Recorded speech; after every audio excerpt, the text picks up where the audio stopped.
What if this season isn't just a rough patch? What if it's the moment the whole Browns experiment finally gets exposed? Fans are already circling the wreckage. Whispers that Stefanski's seat is scorching hot, viral clips of sideline blowups, and a quarterback room suddenly clogged with questions. This intro isn't about piling on. It's about reading the pattern. The tape, the practice reports, and the chatter all point to the same tension. A team that can't decide whether to develop for the future or squeeze wins out of what they already have. That indecision shows up in small, deadly ways. Reps being rationed, rookie quarterbacks running in college speed instead of pro pace, and draft picks that suddenly look more like excuses than solutions. There's also a real human drama under the memes.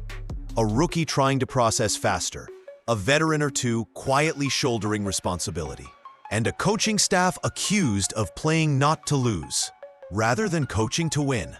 Social clips amplify every misstep, and media rumblings amplify every doubt. But beneath the noise are clear stakes. Does the front office clean house and start fresh? Or do they double down and hope a short hot streak convinces everyone to stay the course? Over the next sections, we'll break this down. The Watson timeline, the coaching narrative, the viral chemistry moments, and the 5-game measuring stick that might decide everything. A moment Deshaun Watson stepped back onto the practice field, even in a limited capacity. The entire quarterback timeline for this franchise shifted. It wasn't just another injury update. It was a reminder that the Browns have a $200 million question hanging over their heads. And every snap Shedeur takes is being weighed against it. When a team opens that 21-day practice window, it signals two things. 1. The veteran is close enough to return that the coaching staff must start planning around him again. And 2. The clock on evaluating the younger quarterbacks suddenly shrinks. And for Shedeur, that means the margin for error, already thin, becomes razor sharp. Watson's presence alone changes how the room operates. The reps tilt, the urgency spikes, and even the film sessions take on a different tone. Veterans don't just guide, they set a standard. And when you're a rookie still adjusting from college tempo to NFL speed, every rep you lose to the returning starter is one less opportunity to close the gap. That's why this development window feels so fragile. Shedeur doesn't just need to learn. He needs to learn fast, under pressure, and while sharing practice space with a franchise $250 million investment. But the ripple effect goes further than just reps. A returning Watson forces the front office to confront its biggest offseason decision. Do they continue investing in Shedeur as a future starter, or do they use their upcoming draft picks, including high-value selections, to hit reset yet again? The answer hinges heavily on what Shedeur shows right now, not 6 months from now. Watson returning also complicates the staff narrative. If he looks sharp, people will question why the offense looks so disjointed without him. If he looks rusty, it fuels doubts about the long-term plan altogether. And for Stefanski, the Watson window is a double-edged sword. If the offense surges with Deshaun back, critics will say he mismanaged the rookies. If it doesn't, they'll say he can't maximize elite talent either.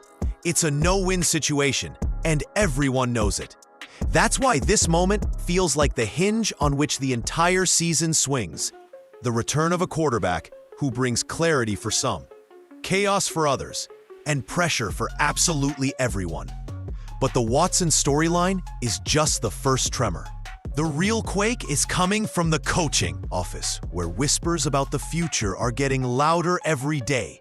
Kevin Stefanski's job security has quietly shifted from a talking point to a full-blown storyline, and you can feel the tension building with every passing week. At first, it was just fans venting online, the usual frustration that pops up when an offense looks stuck in neutral. But now, the national outlets are circling. Insiders are hinting. Segments on ESPN and local radio are asking the question out loud. Is this the end of the Stefanski era? When the big media ecosystem starts aligning like that, it's never accidental. It's usually the smoke before the fire. And what makes this situation so volatile is that the criticisms aren't one-dimensional. It's not just bad play calling or questionable fourth down decisions.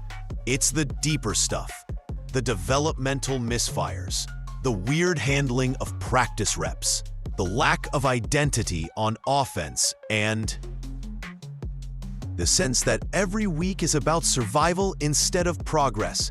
Analysts are openly wondering why a coach who had full control of the reps, the draft conversations, and the overall offensive structure ended up with a quarterback room that looks confused, unprepared, and stuck between timelines.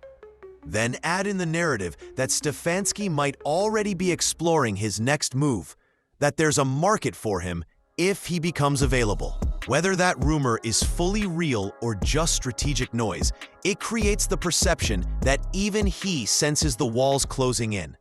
Fans hear that and think, if he's planning his future, who's planning ours? And this only fuels the fire around the idea that the Browns may opt for a full reset. Coach, front office, maybe even parts of the roster. The timing makes it even messier.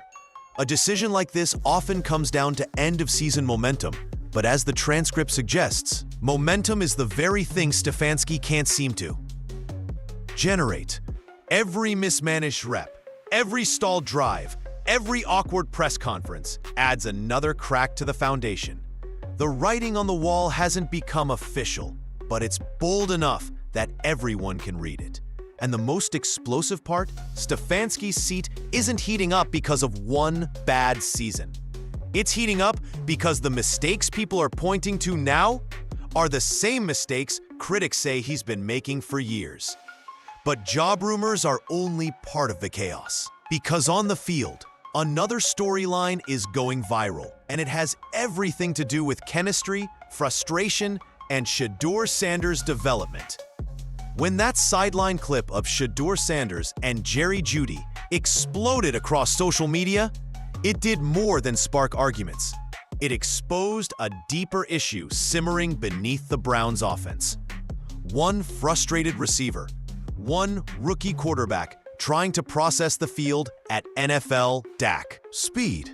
One misread or hesitation on a critical play. That's all it takes for the internet to declare a chemistry collapse. But the real story is more complicated and honestly, more important. On the surface, Jeudy's reaction looked dramatic. A veteran visibly frustrated after being missed multiple times on clean route concepts. And in the transcript, the analysts pointed it out clearly. These weren't situations where the quarterback never saw him. These were plays where the design worked, the read was obvious, and Shedeur appeared to look right at the route, but didn't pull the trigger. That's the kind of moment that drives receivers crazy, especially ones used to being featured. And when the frustration boils over publicly, even for a few seconds, it takes on a life of its own. But here's the part fans often miss. This kind of blow-up isn't unusual. Rookie quarterbacks routinely play a split second too slow. Their feet aren't synced with their vision. Their timing is still tied to college habits, especially if they played predominantly out of shotgun. That's exactly what the analyst described. Shedeur still playing at college speed, not getting set fast enough, not ready to deliver when the window opens. And in the NFL, windows don't wait. They slam shut while you're thinking. Jeudy's frustration in that context wasn't personal. It was professional. He knows the route was there. Shedeur will know it too when he watches the tape. The uncertainty of the offense only magnifies the moment. When a team is losing, when the coaching staff is under fire, when the media is circling, every sideline expression becomes symbolic. People start asking, is this a chemistry issue? A coaching problem? A QB processing problem? Or all of the above? The truth is somewhere in the middle. Shedeur is improving week by week. The tape shows growth, but he's still adjusting. And veterans don't always have patience for that learning curve. especially when jobs, contracts, and coaching futures are on the line. And that's why the next storyline hits even harder, because while the chemistry is shaky, the drafting and rep allocation decisions that created this situation may be even more controversial. If there's one decision that haunts this entire Brown season, it's the Dillon Gabriel pick and everything that happened around it. Drafting him inside the top 100 raised eyebrows the moment his name was called, but the real controversy didn't erupt until training camp, when reps were being handed out in ways that flat out didn't make sense. This wasn't a minor miscalculation. It became the foundation of a development disaster that is still rippling through the locker room. The transcript captured this frustration perfectly. Analysts weren't just second-guessing the pick, they were baffled by the logic behind it. How do you justify giving heavy reps to a quarterback who, by all accounts, wasn't performing well in camp? Low completion percentages, slow processing, missed routine throws. Yet somehow, Gabriel kept getting opportunities that never matched what was happening on the field. Meanwhile, Shedeur, the player with more upside, better tape, and a higher ceiling, was left fighting for scraps. And that's the part that drives fans insane. This wasn't a talent issue. It was a decision-making issue. When your third-round quarterback is throwing balls into the dirt, struggling to complete even 30% of his camp throws, and your fifth-round quarterback is hitting 70 to 80%, how do you not adjust? How do you not elevate the competition? How do you look at those results and decide the struggling guy deserves more runway? That's where coaching philosophy collides with reality, and where the cracks in the foundation start to show. This didn't just stall Gabriel's development, it may have damaged it. And it didn't just delay Shedeur's progress, it forced him into a late-season crash course that should have started months earlier. Instead of spending the season ramping up the rookie with the higher ceiling, the Browns ended up scrambling to salvage both quarterbacks at once. That's not development, that's triage. And the part that stings the most is how avoidable it was. The signs were there in OTAs, in minicamp, in every rep distribution chart. But the staff doubled down anyway, creating a quarterback room where no one had the right timeline, the right reps, or the right environment to grow. That's why critics keep calling this a blunder on tape, because it's not just a bad pick. It's a symptom of a coaching approach that looks reactive, confused, and terrified of risk. And that philosophy shows up in the biggest way on Sundays, in the play calling, the strategy, the mindset, and the obsession with playing not to lose. If there's one theme that keeps resurfacing in the tape, in the transcripts, and in the fan base's collective frustration, it's the belief that this coaching staff isn't coaching to win. They're coaching not to lose. And in the NFL, that mindset is the fastest way to sink a team, stall a young quarterback, and sabotage an entire season before it even begins. The transcript doesn't just hint at this, it screams it. Analysts repeatedly point out that Stefanski approaches games with a scarcity mindset, conservative play calling, hesitant decision-making, and a fixation on minimizing the stakes rather than maximizing opportunities.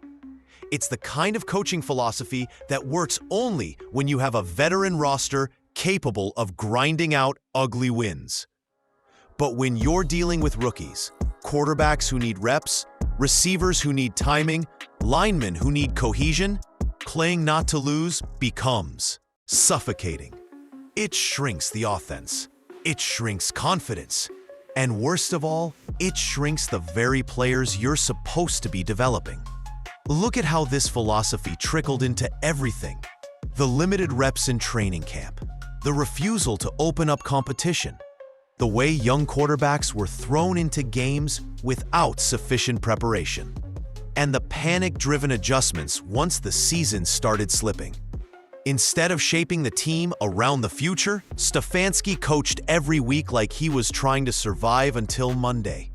And that survival instinct explains the constant pushback against giving Shedeur full responsibility early. It explains why Gabriel kept getting chances he hadn't earned. It explains the overly cautious aim plans, the lack of rhythm, and the suffocating predictability that defenses exploited week after week. Playing not to lose also poisons momentum.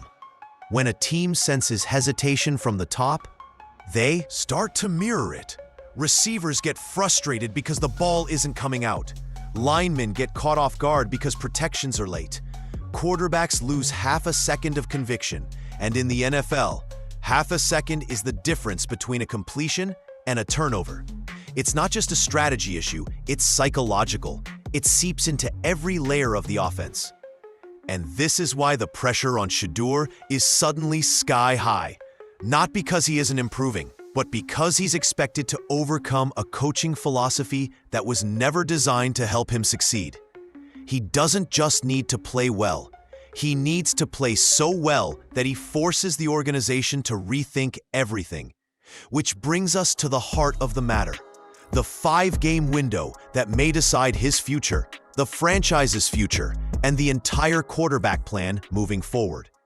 Shedeur Sanders isn't just playing football right now. He's auditioning for his NFL future in real time. These next few games aren't development reps. They're a franchise-wide job interview, and the stakes are higher than any rookie should reasonably face. But this is the reality created by the Browns' chaotic quarterback management, Stefanski's dwindling runway, and a front office staring at a draft loaded with first-round quarterback talent. Shedeur has 5 games, maybe fewer, to show that he's not just a placeholder, not just a project, but a legitimate future starter. So what does he actually need to prove? The list is brutally clear. 1. Processing speed, the biggest knock so far. The tape shows it. Some plays he sees perfectly, others he's half a beat late. In the NFL, college speed processing won't survive. He has to show he can hit his back foot, diagnose, and fire without hesitating. Those missed throws to Judy weren't arm issues, they were timing issues. Fix the timing, and suddenly the offense looks alive. Anticipation. Throwing guys open, not waiting for them. Veterans expect quarterbacks to trust the concept, not the comfort. Shedeur must prove he can release the ball before the break, not react after it. Aggression. Controlled but undeniable. The analyst said it, he has to catch fire. That doesn't mean recklessness, it means proving he can push the ball when the defense dares him to. The franchise can't build around a QB who's afraid to test windows. 4. Stack performances, not moments. It's easy to flash. It's much harder to sustain. Shedeur doesn't just need one good game, he needs a string of them. Against real competition. Against teams that will challenge him. Tennessee might be a confidence builder, but it won't change the narrative. The stretch that matters is Bears, Bills, Bengals, Steelers. If he can shine in those, everything changes. Win meaningful games. Fair or not, the front office won't be swayed by good losses. If the Browns steal wins because of him, not in spite of him, he forces the franchise to take notice. This is why analysts say he has to leave no doubt. Because if there's doubt, the Browns will draft someone else. It's that simple. And waiting just behind this evaluation window is the final question looming over everything. Not just about the quarterback, not just about coaching, but about the future of the entire franchise. When you zoom out from the weekly chaos, the missed throws, the sideline clips, and the coaching debates, a larger and far more uncomfortable picture starts to form. This isn't just about Shedeur. It isn't just about Stefanski. It isn't even just about the quarterback reps or the draft picks that confused everyone.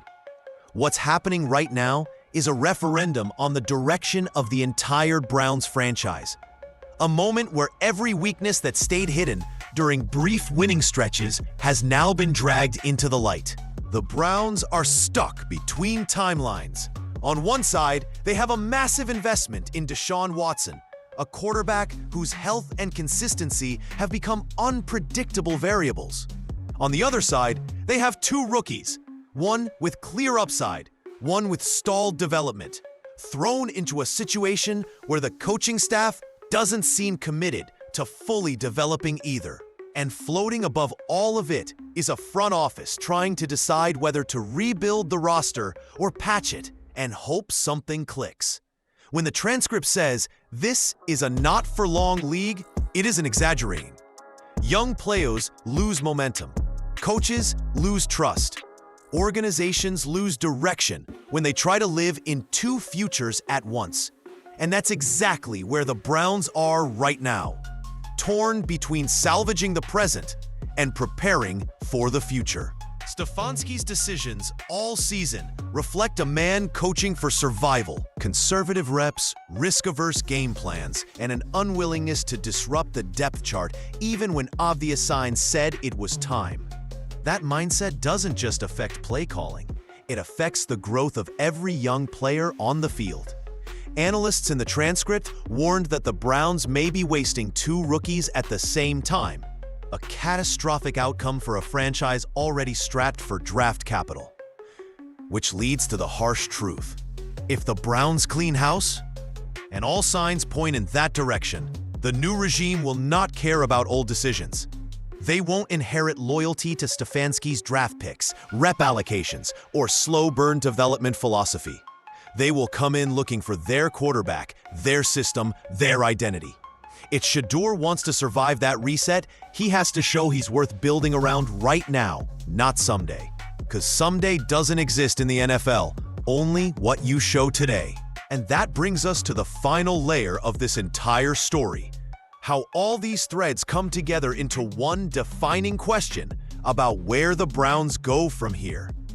When you put every piece of this story together, the quarterback carousel, the coaching turmoil, the development misfires, the viral sideline moments, the front office doubt, it becomes clear that the Browns aren't just navigating a tough season. They're standing at a crossroads that will define the trajectory of the franchise for years. And the uncomfortable truth is this: not everyone is making it through that crossroads. Not every player, not every coach, not every philosophy. Something has to give, and it's going to give soon. The Stefanski narrative has shifted from maybe to almost inevitable. The transcript spells it out. The rumblings are louder, the excuses thinner, and the pressure heavier than ever. A front office doesn't leak concerns unless it's preparing for transition. A head coach doesn't float his market value unless he feels the heat. And fans don't unite around the idea of a clean sweep unless they've run out of reasons to believe. The writing hasn't just appeared on the wall, it's been carved into it. Meanwhile, Shedeur stands in the center of this storm, caught between the mistakes that weren't his fault and the opportunities he must now seize anyway. He's improving, the tape shows it, but improvement isn't the same as proof. He has to turn flashes into stretches, potential into production, and hesitation into command. Fair or not, he is being asked to do what many rookies are never asked to do: save his own future while the structure around him collapses. And if he succeeds, he becomes the argument against blowing everything up. If he doesn't, he becomes another casualty of a franchise trying to restart the engine while driving full speed. This is the moment where seasons collapse or transform, where rookies become leaders or footnotes, where franchises either take accountability or push the reset button again and again until fans stop caring. The Browns can't afford another wasted year. They can't afford another mismatched philosophy. And they definitely can't afford another quarterback controversy born from mismanagement rather than merit. So here's the real question, the only one that truly matters moving forward. Is this the moment where the Browns finally choose a direction, or the moment that proves they never had one? Because the next few games won't just shape a depth chart, They'll shape the fate of a franchise that's been searching for stability for far too long.